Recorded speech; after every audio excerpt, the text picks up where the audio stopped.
സങ്കീർത്തനങ്ങൾ 2. കർത്താവിൻ്റെ അഭിഷിക്തൻ. ജനതകൾ ഇളകിമറിയുന്നതെന്തിന്? ജനങ്ങൾ എന്തിന് വ്യർത്ഥമായി ഗൂഢാലോചന നടത്തുന്നു? കർത്താവിനും അവിടുത്തെ അഭിഷിക്തനും എതിരെ ഭൂമിയിലെ രാജാക്കന്മാർ അണിനിരക്കുന്നു. ഭരണാധിപന്മാർ കൂടിയാലോചിക്കുന്നു. അവർ വച്ച വിലങ്ങുകൾ തകർക്കാം, അവരുടെ ചങ്ങല പൊട്ടിച്ച് മോചനം നേടാം. സ്വർഗത്തിലിരിക്കുന്നവൻ അത് കേട്ട് ചിരിക്കുന്നു. കർത്താവ് അവരെ പരിഹസിക്കുന്നു. അവിടുന്ന് അവരോട് കോപത്തോടെ സംസാരിക്കുന്നു, ക്രോധത്തോടെ അവരെ സംഭീതമാക്കും. എൻ്റെ വിശുദ്ധ പർവ്വതമായ സിയോനിൽ ഞാനാണ് എൻ്റെ രാജാവിനെ വാഴ്ചെന്ന് അവിടുന്ന് അരുളിച്ചെയ്യും. കർത്താവിൻ്റെ കൽപ്പന ഞാൻ വിളംബരം ചെയ്യും. അവിടുന്ന് എന്നോട് അരുളിച്ചെയ്തു, നീ എൻ്റെ പുത്രനാണ്. ഇന്ന് ഞാൻ നിനക്ക് ജന്മം നൽകി. എന്നോട് ചോദിച്ചുകൊള്ളുക, ഞാൻ നിനക്ക് ജനതകളെ അവകാശമാക്കി തരും. ഭൂമിയുടെ അതിരുകൾ നിനക്ക് അധീനമാകും. ഇരുമ്പ് ദണ്ടുകൊണ്ട് നീ അവരെ തകർക്കും. മൺപാത്രത്തെ എന്ന പോലെ നീ അവരെ അടിച്ച് ഉടയ്ക്കും. രാജാക്കന്മാരെ, വിവേകമുള്ളവരായിരിക്കുവിൻ.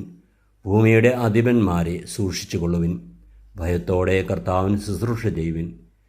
വിറയലോടെ അവിടുത്തെ പാദം ചുംബിക്കുവിൻ. അല്ലെങ്കിൽ അവിടുന്ന് കോപിക്കുകയും നിങ്ങൾ വഴിയിൽ വെച്ച് നശിക്കുകയും ചെയ്യും. അവിടുത്തെ കോപം ക്ഷണത്തിൽ ജ്വലിക്കുന്നു. കർത്താവിൽ ശരണം വയ്ക്കുന്നവർ ഭാഗ്യവാന്മാർ. കർത്താവായ ദൈവമേ, അങ്ങയിൽ ശരണം വെച്ചുകൊണ്ട് ജീവിക്കുന്ന ഞങ്ങളുടെ അനുദിന ജീവിത സാഹചര്യത്തിൽ കർത്താവെ, എപ്പോഴും ഭാഗ്യവാന്മാരായി തീരുവാനുള്ള കൃപയേകി ഞങ്ങളെ അനുഗ്രഹിക്കണമേ. ഇന്നേ ദിവസം ഞങ്ങൾ പ്രത്യേകമായിട്ട് രാഷ്ട്രീയവും സഭാതലത്തിലും ഉള്ള എല്ലാ ഭരണാധിപന്മാരെയും കർത്താവെ അങ്ങയുടെ സ്ഥലത്തിലേക്ക് സമർപ്പിക്കുകയാണ്. എപ്പോഴും അവരെ വിവേകമുള്ളവരായി സംരക്ഷിക്കണമേ.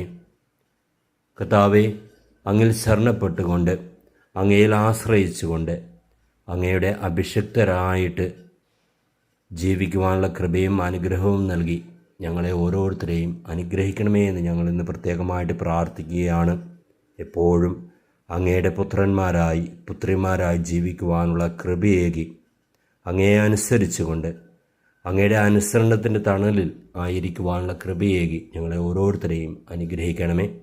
നമ്മുടെ കർത്താവ് ഈശോ മിശിഹായുടെ കൃപയും പിതാവായ ദൈവത്തിൻ്റെ സ്നേഹവും പരിശുദ്ധാത്മാവിൻ്റെ സഹവാസവും നാം എല്ലാവരിലും എപ്പോഴും ഉണ്ടാകുമാറാകട്ടെ, ഇപ്പോഴും എപ്പോഴും എന്നേക്കും. ആമേൻ.